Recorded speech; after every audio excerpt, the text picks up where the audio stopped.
La Libye donc où l'Organisation des Nations Unies veut donc vouloir un retour à la paix.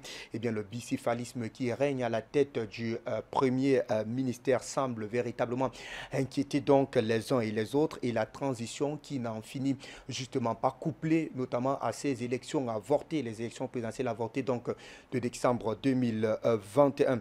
Eh bien, le conseiller donc de l'ONU a d'ailleurs rappelé qu'il souhaite notamment que les deux hommes reviennent notamment à de meilleurs sentiments afin d'éviter justement l'escalade. Pour en parler davantage, nous suivons ce récit de Christelle Wandi. Stéphanie Williams veut le retour de la paix en Libye. La conseillère de l'ONU, dans sa réunion avec les premiers ministres, a répété le même message à ces derniers. Il est nécessaire de préserver par-dessus tout le calme sur le terrain, dans l'intérêt de l'unité et la stabilité du pays. La diplomate a pris soin de maintenir sa neutralité. L'ONU dit d'ailleurs continuer à reconnaître Abdelhamid Dbeibah tout en prenant acte de la décision de Fatiba Chaga, soit un peu équilibriste complexe face à un jeu libyen à deux têtes qui plonge le pays dans l'incertitude. C'est un statu quo dont la communauté internationale se contente car elle cherche avant tout à éviter des violences, a rapporté un observateur. À l'envoyé spécial onusienne, Abdelhamid Dbeibah a dit le besoin de terminer la feuille de route et de créer les conditions pour des élections et un référendum constitutionnel.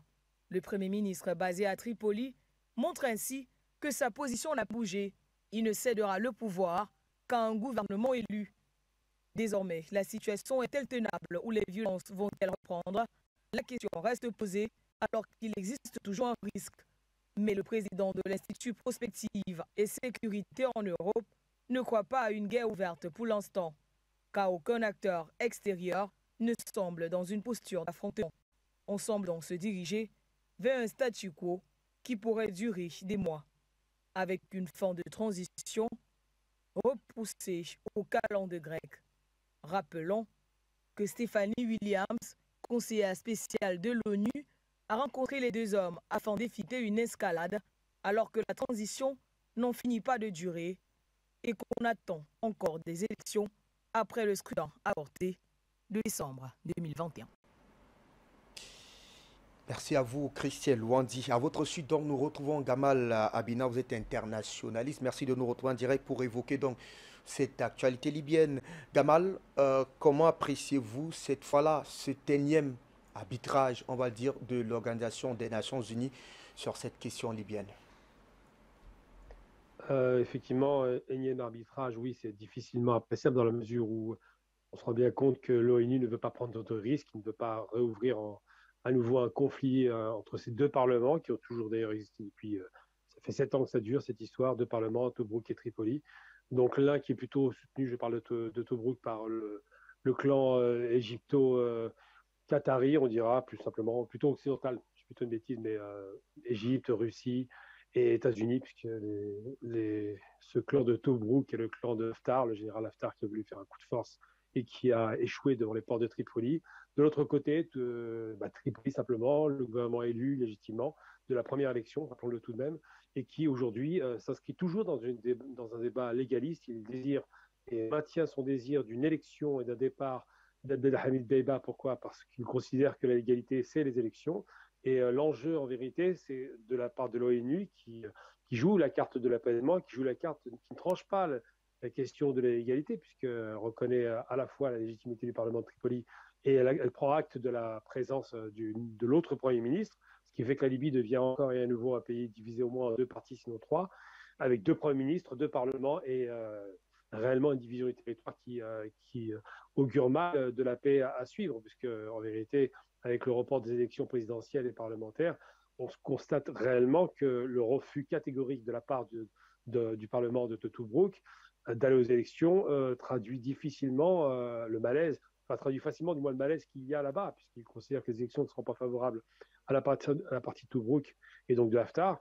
C'est la raison pour laquelle précisément les élections ont été repoussées, d'abord pour des questions d'organisation et puis surtout parce qu'il voit bien qu'avec la présence de Saïf al-Islam qui se présente comme candidat, il pourrait y avoir une énorme surprise à la faveur d'un retour des kadhafistes au pouvoir. Bilan, on est parti de deux gouvernements, cette fois-là, à un bicéphalisme au sein du Parlement tunisien. Certes, on a plus ou moins l'impression que le cessez-le-feu semble être finalement observé par les uns et les autres, mais ce bras de fer qui semble véritablement persister, est-ce que cela ne va pas davantage empirer les choses, puisque on tentait effectivement de mettre sur pied la machine qui permettait notamment la mise sur pied la mise sur pied des élections présidentielles très prochainement après ce scrutin avorté de décembre 2021? Alors déjà, j'ai jamais cru à ce scrutin présidentiel pour plusieurs raisons. C'est que jusqu'au bout, on a empêché les kadhafistes, donc Saïf el-Islam et puis son ancien ministre des Affaires étrangères, on a empêché qu'ils participent à ces élections. On a même invalidé sa candidature parce que la crainte réelle, ce n'est pas qu'Haftar l'emporte. Haftar est très impopulaire en Libye, il ne représente absolument pas les Libyens. Il a vécu 30 ans aux États-Unis, à 30 km de l'Anglais, le siège de la CIA. Haftar est un personnage qui est extrêmement critiqué pour sa position littéralement atlantiste. Donc, évidemment, le Parlement de Tobrouk qui soutient Haftar s'est bien rendu compte qu'il fallait écarter la candidature d'un Saïf el-Islam qui posait problème. Et cette fameuse direction bicéphale dont vous parlez, ça ne marche pas. On le sait très bien, il n'y a aucun pays dans lequel une direction bicéphale peut s'exercer de façon raisonnable parce que d'abord, il y a les enjeux économiques, il y a le pétrole, il ne faut pas l'oublier, il y a le gaz qui est très important en Libye avec d'énormes ressources sur la côte méditerranéenne, mais surtout, il y a les soutiens étrangers. Et la question de la reprise du conflit est possible. Ça n'est pas une certitude, mais c'est possible en termes de conflit de basse intensité. C'est-à-dire qu'il y aurait des échauffourées un peu partout, mais il n'y aurait pas l'embrasement généralisé qu'on a observé depuis 2011 pour deux raisons. Parce que d'abord, le clan de Tripoli a tenu face à Haftar, alors qu'Haftar était quand même soutenu de façon très, très puissamment soutenu par l'Égypte et par l'Arabie Saoudite. D'ailleurs, il faut se rappeler que c'est des alliés aussi.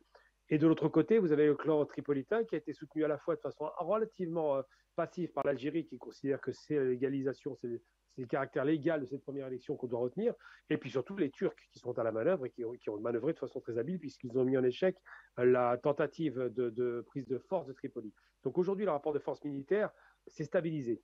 Les deux camps ne peuvent pas vaincre l'autre, mais surtout, ils se rendent bien compte que sur un plan international, la Libye s'est épuisée, que maintenant ce conflit n'intéresse plus grand monde puisque le pétrole continue à être vendu, à la limite ça ne dérange pas que les Libyens s'entretuent, et surtout ils se rendent bien compte que la démocratie c'est une chimère inventée par l'Occident dans le but de faire en sorte d'avoir un pouvoir qui leur serait, je parle de l'Occident, qui leur serait plus ou moins inféodé.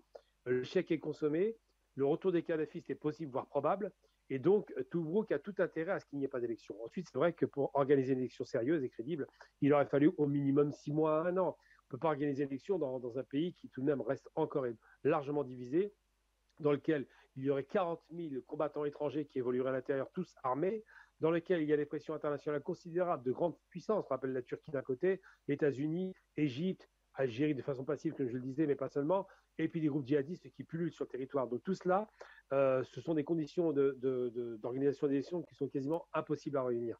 Donc la problématique libyenne aujourd'hui, ce n'est pas de faire une élection, même si c'est ce qui est réclamé par Tripoli et par les légalistes, ceux qui veulent la démocratie finalement. Quelle ironie quand on pense que c'est le fils de Kadhafi qui réclame cela.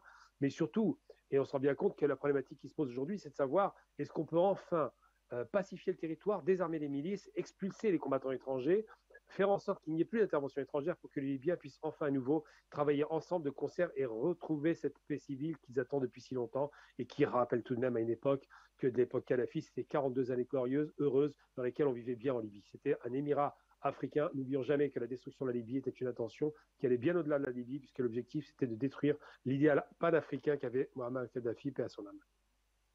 Merci.